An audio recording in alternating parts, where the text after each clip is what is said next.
Hello, everybody. Welcome back to another episode of the Sprites of Life podcast. I'm Lucas, And I'm Don.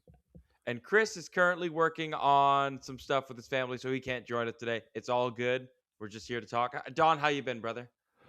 Been pretty good, pretty good. Had a nice time playing in the first GC for a little bit this weekend on Saturday, and then other than that, rather exciting weekend. I got woken up while I was visiting my girlfriend, and then her downstairs neighbor's kitchen was on fire. So I got to fight, and they Whoa. asked for fire extinguisher but didn't know how to use it. So I got to be a fireman Uh, Look, for man, 30 seconds. That was fun. that's going to get you some bonus points with any girlfriend. Let's And I be had an real here. ex and I had an excellent gyro sandwich the other day as well. So, No, overall good. And the, the GC was fun. I played in that for a little bit. Used a really fun team.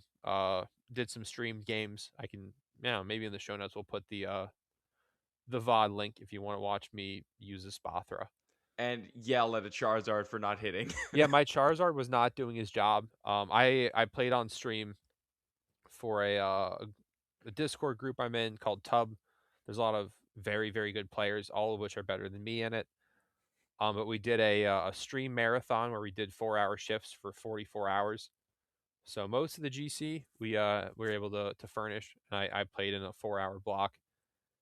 And when I finished, I was 20-5, and I was like top 149. I think I like slipped to like well past the top 2,000 though. My Wi-Fi was not great on Sunday. But the team was really fun, and the games I like to think are fun to watch. I mean, I had a good time watching what I watched. It was just very again. I got so angry at that Charizard. It's like hit your heat waves in your when it didn't hit the overheat. I I was had angry. the fact that I like looking in retrospect. Someone in the chat called me out even because I ended on a 9-game win streak, and I think every other game Charizard would miss a very important move, and I think I was like, it's just not my day. And then like a friend of mine in the chat was like, as he says, well on an 8-game win streak in the top 300. But every game I felt like it was over on turn one when Charizard would miss like a crucial like I would Lumina Crash with the Spathra, they'd be at -2, and then I would just miss the overheat to snipe it. Like and then they'd get Trick Room up or do something bad, and then the game would immediately become like an absolute battle. But yeah, Charizard was still really good. I think it's very good, All right, he's even when it saved from misses. being shipped off back to Pokemon Home for now.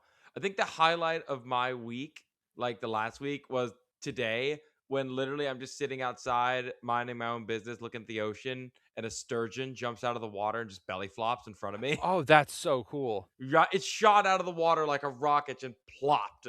Like it was trying to take off to space. Gravity wouldn't let it, and it just like it was so cool, and no one else saw it but me. I'm just lucky I work with people who understand fish because if I told anyone else, no one would believe me. It was so neat to see this giant, meaty fish just plop. I don't know. That was my highlight. I didn't like win a tournament or save I was someone. very far from the tournament, but to be fair, sturgeon's very cool. I have seen on the Swanee River once or twice. I've seen some out and about jumping. But speaking of things launching itself into space, I mean, I had this episode written for right when the Mario movie dropped, but then we had like a bunch of other stuff come up. How familiar are you with Star Fox? I actually love Star Fox. I remember my buddy growing up. I did not have an N64, but my buddy did. And I would go there and play Star Fox 64. And I had a GameCube, and I think it was Star Fox Assault or Adventure, where it also had ground combat, but it was really Mm-hmm. cool because you go from ground to Arwing in the same area. And then I had the Star Fox 64 remaster on the 3DS. So I'm a Star Fox fan. I had And a Falco is big my boy in Smash Bros. Ever since Melee. oh god, here we go. My brother and I, we didn't have a memory like card back in the N64 days. So when we played Star Fox, it was like, all right, we run it. We run it as best we can. We don't stop. We don't save. We just go as best we can through that day. And then we beat it once, then we go in again. And it was like when you're like a 7 or 8 year old kid, like it's an it's a game that I really hope that the rumors are true that after the Mario movie came out and they dropped Star Fox and he had his little bit in it, that like they would bring it back because there's something to be said about rail shooters, and Star Fox is, at least in my beaten old millennial opinion, the best rail shooter that exists for like the general public. Like it just is. Like it's so good. But I figured might as well talk about it because when you look into some of the stuff about it, it is very weird that some of these animals are actually in space, considering just how many animals humanity has decided to launch into space. Um, but I do have science news. Um, okay, so if I was telling you that somebody was trying to take plastic and turn it into something, like it's a pretty big list at this point, right? Like when you take waste and like try and make something out of it. Yeah. I mean, Hawaii picked up a new one. Well, not new, but they did it a little bit better. In Hawaii, they decided to take the plastic waste that was showing up in their beaches, grind it down, and turn it into roads. Great idea. Yeah, I mean, well, when I was reading it, apparently Missouri and Texas were doing stuff like this, like taking debris, but Hawaii's the first one to use marine debris. And considering that the giant Pacific garbage patch usually surrounds them at some point in time every few years due to the currents, like it's not the worst way to remove it. They removed about 90 metric tons of plastic trash from the Pacific Ocean, and more than a metric ton of fishing nets alone were being used to pave the Hawaiian roads. So the only okay, I'm gonna ask you get what would the one concern of what would happen if you turned your roads into plastic waste creations? Probably like microplastic accumulate like erosion maybe. Bingo. That was the one thing they were like, hey, so like is this gonna be a thing? And it turns out that it remains and Especially in Hawaii, it's they don't have to go far to get into the ocean. yeah, it's not exactly a long trip. And I quote, preliminary results show that the asphalt remains largely intact. Like it's not like they're going in straight making it into like roads. It's like they ship it to the mainland then grinds it up, it is then sent back to a Oahu based pavement production facility, and then it's mixed with other ingredients to make asphalt. I thought it was neat, and it was less depressing than all the other science news things I was finding. And we have to wait at least another year for the Artemis rockets to launch again. So yeah, we'll figure it out. So as far as gaming news goes, there's a lot of things always happening all the time. The craziest stuff just hits me today. GameStop is looking to buy eBay for $55.5 billion. Yeah, the whole GameStop stuff's pretty wild. I feel like they were sort of resurrected from the ashes a little bit during the crazy Robin Hood stock stuff and all that was going on, like 2021 era, 2022 maybe. I remember But that. given how wild everyone's been going with, in particular, Pokemon cards, and the fact that eBay I think acquired TCG Player not too long ago, GameStop's very deep in the Pokemon card game as well, with let's call it some creative in-store pricing choices, for someone that's probably getting all of their stuff at probably wholesale pricing distribution wise. And I think, them if they manage to acquire eBay, because eBay is a sort of a massive thing still overall. I could see that really doing some crazy things with Pokemon cards and collectibles as a whole. If GameStop, who's very entrenched in that already, can also get eBay. Man, eBay sure has a lot of Funko Pops now for some reason. I wonder how that happened.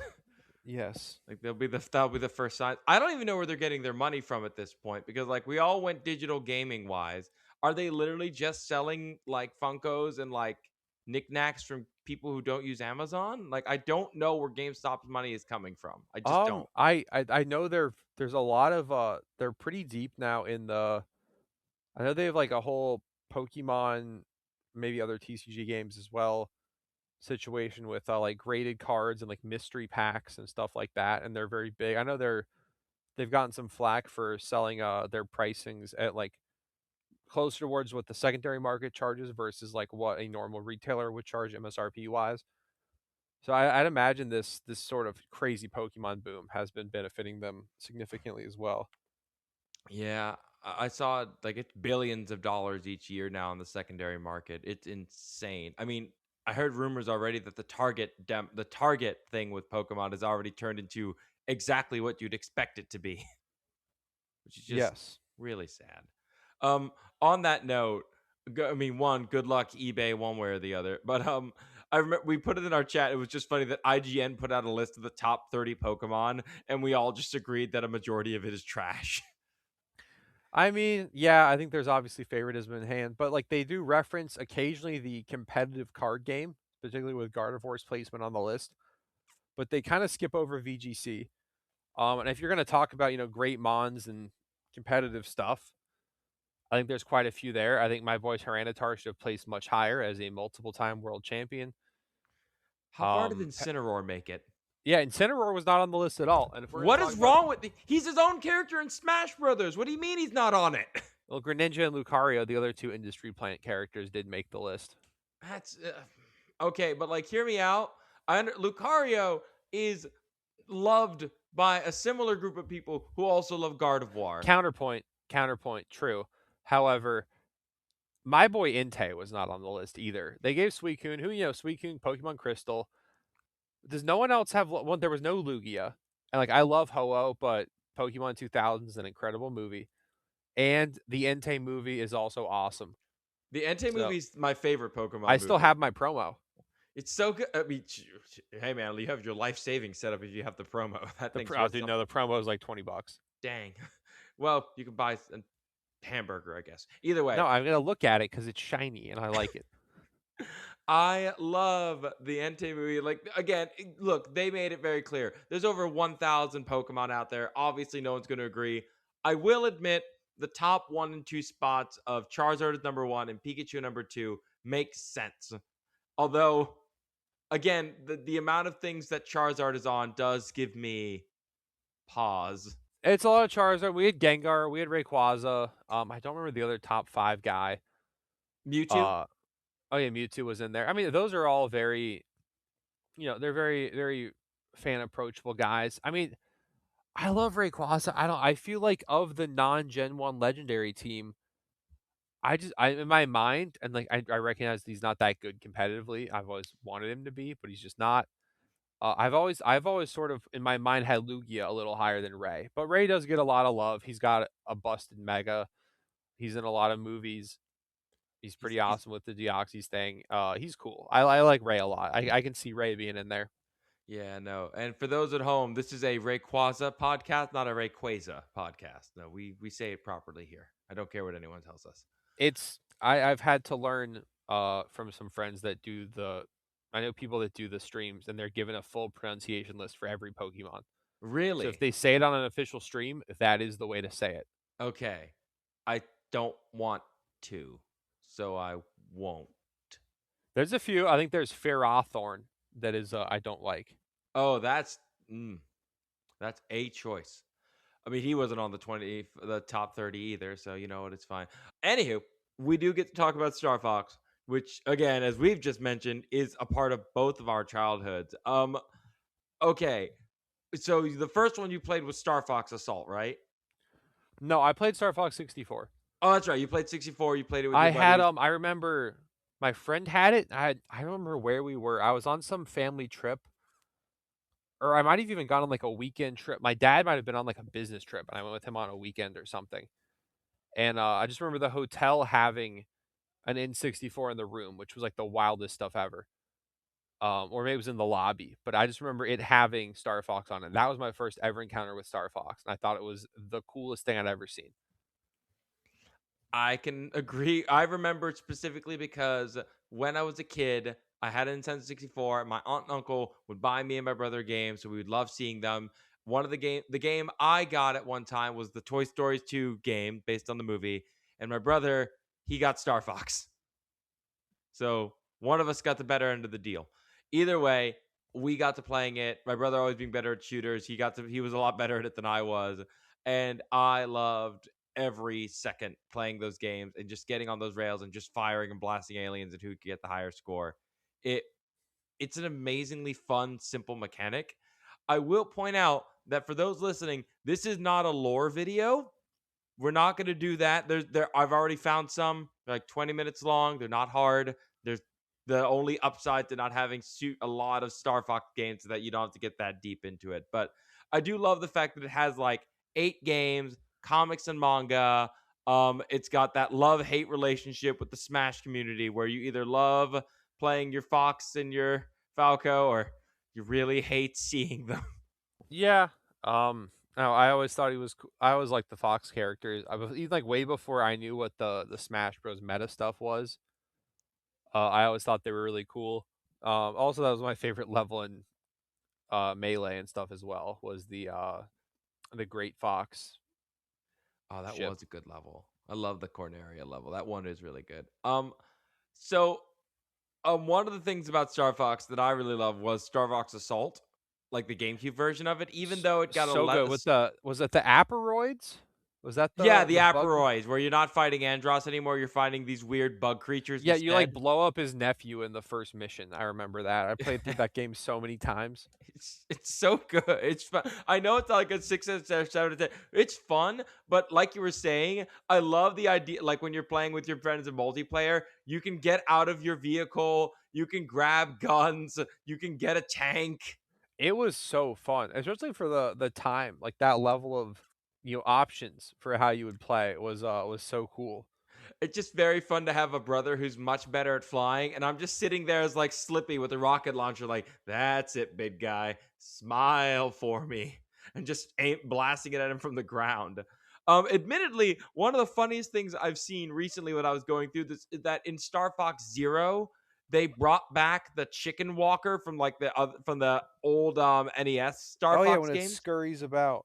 Yeah, it's not even like a separate vehicle like the tank. It's literally quick jet chicken mode activated, and it just scurries around and just shoots like a much faster Star Wars walker. It is, it's pretty funny. I'm not gonna lie. I love watching that thing run.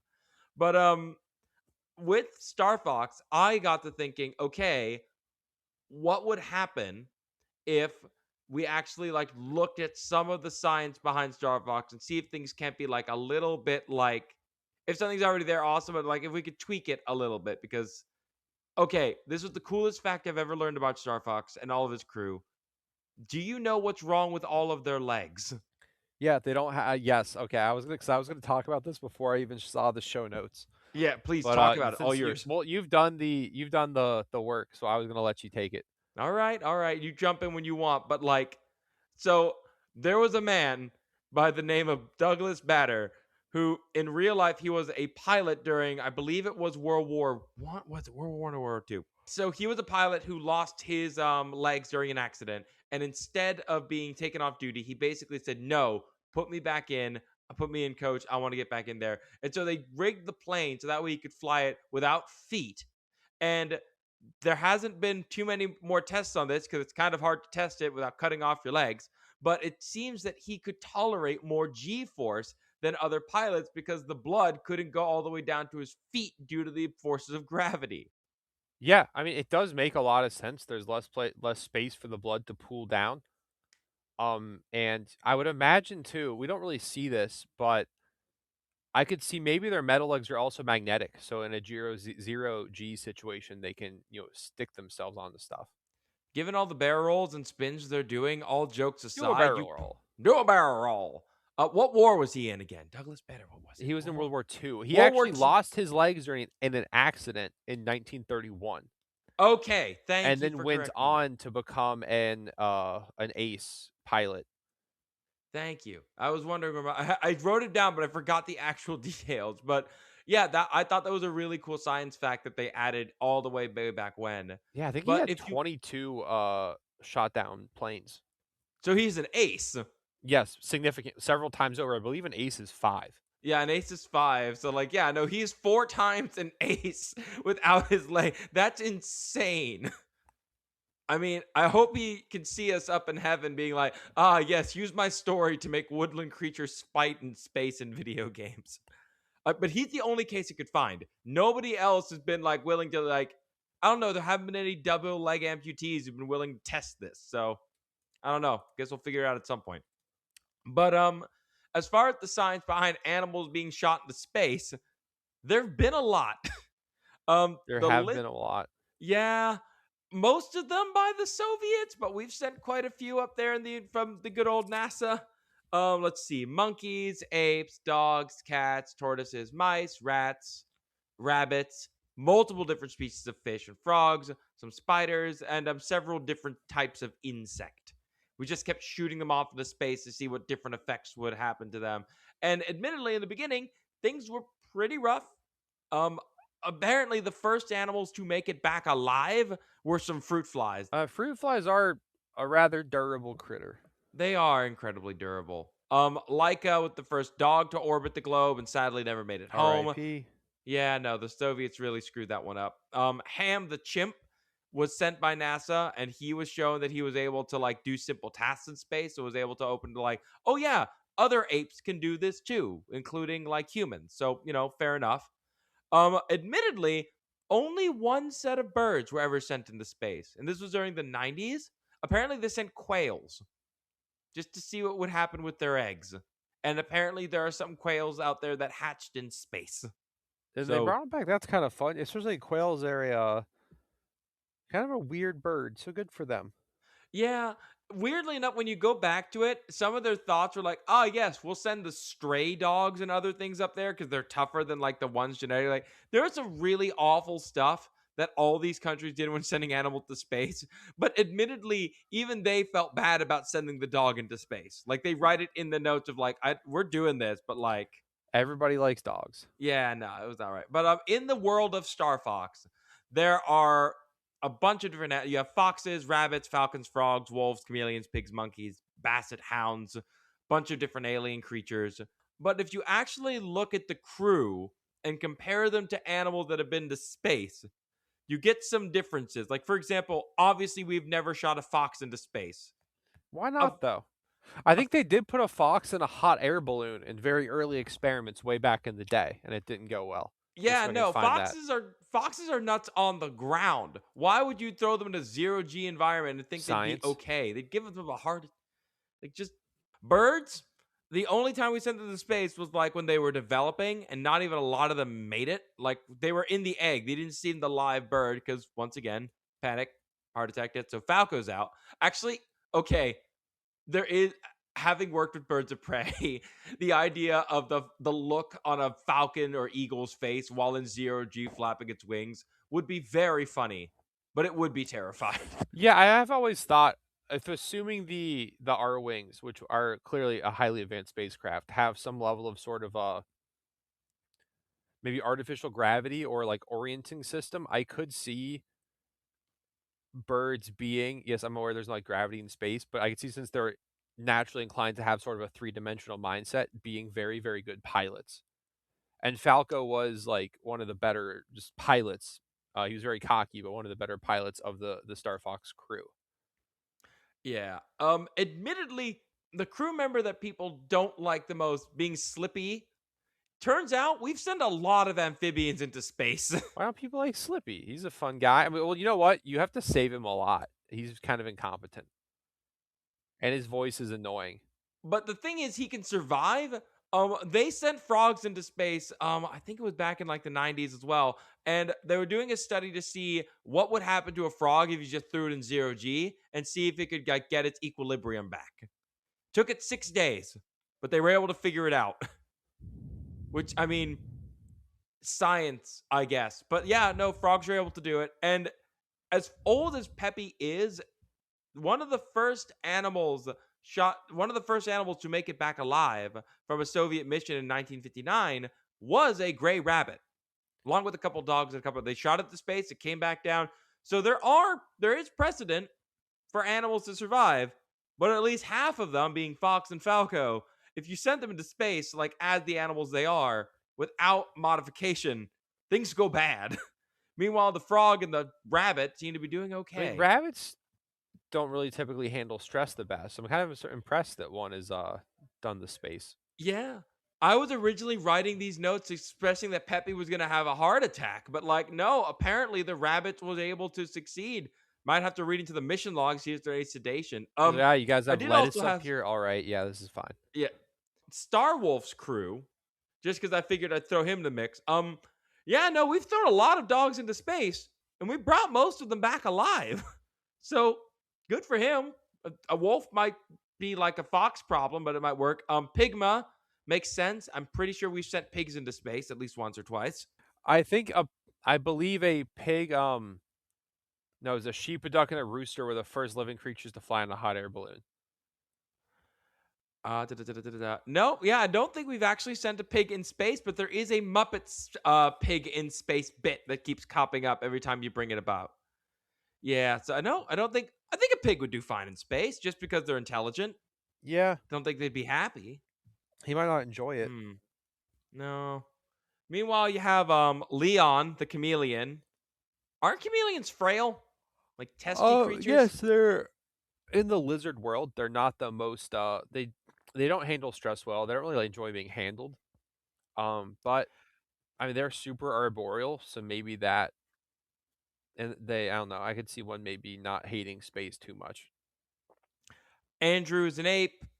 Cool. He's Maybe fine. He passes the their test. tongue could go extra far because they wouldn't have to. You know what, though? I wonder if they have to compensate for gravity on farther tongue shots. Oh, that would be crazy. How would you reel it back in, like with the ballistic tongue, like the way it shoots back out and You know retracts? what? If he shot his tongue and missed in space, he could launch himself.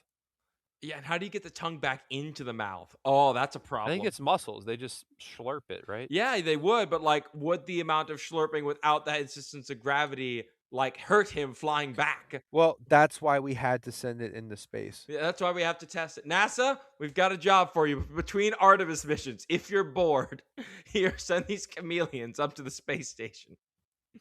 Yeah, like I said, Andrew's an ape. He also dies like a punk, so we don't need to worry about him. Panther. Yeah, I'm not gonna lie. I kind of we've launched cats into space, but I don't think anyone's been brave enough to shove a big cat into like a pod and launch it and see what would I happen. have I have an idea for the next like C budget level horror movie. Panther in space, the International Yeah. Space Station. Hi, we sent a big cat in. Oh, it got loose. God, have you seen the trailer for the Hippo movie? No, but I watched the movie Primate over the weekend. Oh, how'd that go? I thought it was fairly. I mean, it's a pretty dumb movie. But I didn't think it was terrible for what it was. It was relatively enjoyable. If you like, the some gore, some kind of gory kills that are kind of fun. If you're in that kind of horror movie mindset, it's an enjoyable movie, Hmm. but it's dumb.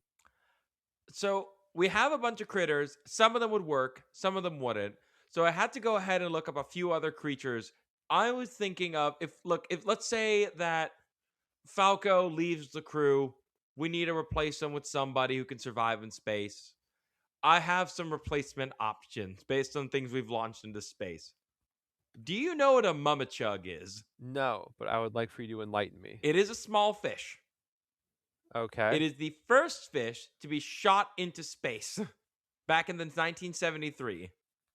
The reason this fish got chosen, Oh, it's a killifish. yeah, it's a very durable one. Yes. So these are. Wait a minute. Is this the same thing as? Yeah, it's same thing as a mud minnow. I am very familiar with these. I've used them as bait. They are quite durable. Like crazy temperature changes, they can deal with zero. They took a bit to deal with the gravity. Their eggs were fine. Like you know more about them than I do. I just know about them because we So have them out of at the aquarium. yeah, they're very tolerant to like low oxygen conditions, everything else. I actually, fun fact, once caught a flounder, and I was later filleting the flounder as one would do if they wanted a nice dinner. And I like to check the stomach contents of any fish I'm keeping just for my own curiosity or to see what a good bait would be in the future. And there was a mud minnow or a mummichug in its stomach that was just flopping around. Oh, And I put him back in the creek and he swam off. he was alive. Yes, he swam off strong. He looked good when he swam off too. I think he was fine. Gee, that is that's nuts. Yeah, no, they throw him into space. Yeah, we just need to give him like some gill, like a little like rebreather or something. Give him in a spacesuit, fill it with water, give him a little, you know how to treat him. Give him a little filtration system. Give him some water changes. Yeah, he's good Yeah, to they're go. I like them a lot. I've never kept them, but I hear they can kind of be fun in aquariums as well. They have a pretty bold personality. Admittedly, if you're looking for something a little bit more like a little scarier, something for the Star Wolf team, we have sent spiders into space, and they've done pretty well. Admittedly, the first experiment didn't go as planned. The idea was to have fruit flies there for them to eat. They were going to separate two spiders and run experiments on how they formed their webs based on different stimulus. One with the control, one was not. And the idea with that, they would how they would like make their webs if there's no gravity around. The first experiment went horribly wrong because the fruit flies got loose and multiplied like crazy, and then their bodies covered the camera. So, oops. Um, and the other spider got loose. So they all just kind of intermingled their web, and that was that. So, yay. Um, the second experiment, it actually worked. They kept everything separate. The fruit flies didn't get out of control, and it turns out that spiders actually do can make very symmetrical webs, but they use light to determine which way is up. So whatever the light is facing, that is their up. Very cool. Yeah, I like that a lot. One of my favorite sci-fi novels I read recently is Children of Time, and it involves space spiders. But I don't want to spoil anything, but I would highly recommend it. I feel like just spiders in space scares people. So like, listen, you got a pig man. We lose the pig man. We put a spider in there, and Star Wolf, you're a The whole lot. pigman gets all freakish in Star Fox Assault, if I remember Yeah, right. yeah, he does. I mean, he betrayed Fox's dad in like the lore, so I don't really need him Yeah. around. He's just kind of a pain. But otherwise, I mean, I think the spider would be pretty neat to have, in all technically correct. Now, if you're looking for someone to replace Peppy, where you need someone like old but sturdy, might I recommend these two Horsfield tortoises that were sent around the moon by the Soviets in 1968? They were the first animals to ever circle the moon and come back alive. Good for them. And honestly, I could see tortoises just not caring that much about being in space. I mean, we kind of did it to them already back in the olden days of like sailing when we found the Galapagos Islands, right? Just like, we found turtles, put them on the boat, and we'll just keep them with us as food. Like, we've done this already. We've sent them on places they shouldn't be going. Um, admittedly, the experiment worked so well, they did it at least two more times. None of them died. No, I mean, I'm sure they weren't thrilled, but they're pretty durable. I had a professor in college who was a turtle researcher, and he always talked about how turtles are the optimal research animal for like undergrads to work on. Obviously, meaning you're treating them carefully, but they're also just sort of tolerant of just general shenanigans more so than a lot of animals. Having worked in more than one sea turtle rescue area, I can tell you for a fact that those guys are durable too. Like, I know a sea turtle that literally had its spine exposed to the elements and it was still kicking around like nothing was wrong with it. Obviously, something bad could have happened if it wasn't treated. But as far as like animals to send into space if something goes wrong, I mean, turtles and tortoises could definitely do a pretty good job and stick it out pretty long. Also, surprisingly quicker than you'd expect, especially when they bite. You did mention that they weren't happy about it. Yeah, the tortoises did lose weight. Yeah, and imagine they weren't feeding too much up there. In particular, like I would imagine, I don't know what their heating system was like, especially back in the when was that the 60s. 1968. Yeah, I would imagine maybe it was a little chilly for them. Probably metabolism dropped. Mm-hmm. Weren't too interested in feeding. Yeah. But of course, I have saved our best for last, and a creature I know you don't like as much as everyone else. What if we just sent giant tardigrades into the Star Fox crew? I like them. I've never been anti-tardigrade. I remember specifically we talked about how tardigrades had special abilities that were useless on Earth. Okay, well, yeah. Well, so to be fair, everyone hypes up that yes, they can do this and this and this, but also snails eat them. So, like, yeah, it's cool that you're immune to vacuum, but also you're predated by a snail. Yeah, no, most people know what tardigrades are, water breath. They're microscopic organisms. They live in a lot of freshwater regions. You could probably find some if you just go grab some pond water and go look under a microscope. The thing that everyone learned about them, and this was back in like the 90s and the early 2000s, was that they were the first creatures to like be thrown into actual outer space, no suit, nothing, freeze, and then come back to life. Like they're immune. They can recover back from solar radiation. They can come back from being frozen. They come back from extreme heat. They don't need oxygen to keep on going. Like it's a super animal that gets eaten by snails, which is just fine. But like, if you're gonna replace the Star Fox crew with anybody, don't just make it a blue fox with a magical staff. Get the giant bug that's immune to all of the worst things. You could have a convertible ship. You don't even need to pay for glass. Just send him out there. He'll be fine. No oxygen, no nothing. We can make him a little outfit, make him a little more approachable. But I don't know. There's been plenty of animals that have been shot into space, and if we haven't mentioned it already, a lot of those animals did not make it back, and it's awful that these things happened. They died for science, which is not a comfort. But it is important to recognize that all these things happen and do happen today, that we do use animals in experimentation when showing them into space. And luckily, things have gotten a whole lot nicer for them. Like there's actually like consequences if any of these animals pass away on your watch, unless it's a fly. If we're being honest, no one cares what happens to bugs, like at all. I mean, you hear what Yeah, happened. they get a lot less positive. Their PR is a lot less good. Yeah, they don't have the same PR agent, but with a new Star Fox, hopefully, maybe kind of, sort of, people thinking about it. I kind of want to think of what I would we just recreate Star Fox 64 and bring back our youth and childhood? Would we try something different and more 3D? I don't know. There's that battle between, do we go back to like what made it famous or try something new? Admittedly, when they tried something new, we got the dinosaur one. If you are interested in playing Star Fox, if you're new, you've never played it, yeah, I'm sure there's emulators out there. Hopefully, the Switch 2 will get Star Fox 64 out there for everyone to play. But if you watched the Mario movie and wondered why did all the people over 30 lose their gosh darn minds, it's because this game series was phenomenal. It's so much fun. It's one of the best shooting games ever created. But until the next time that Star Fox put out another game, I think we'll go ahead and call it here. Don, once again, congrats on that 9 win streak. That was dope. Yeah, I'm not sure the final standings yet, but I said 20-5. It was a team I picked up. Basically, I played one practice game and went, "Oh, this is it." And I think I could have done better. I wish I could have played a little longer. I'll send Lucas the link to post in the show notes if you guys want to watch some of my stream set.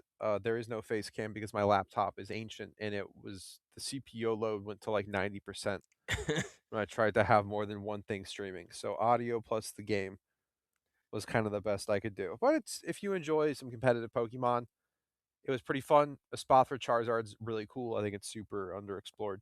I mean, I'm going to test it out after this. But yeah, thanks so much, everyone, for listening. Please have a wonderful rest of your day or night. We will catch you guys on the next episode. Bye, everybody.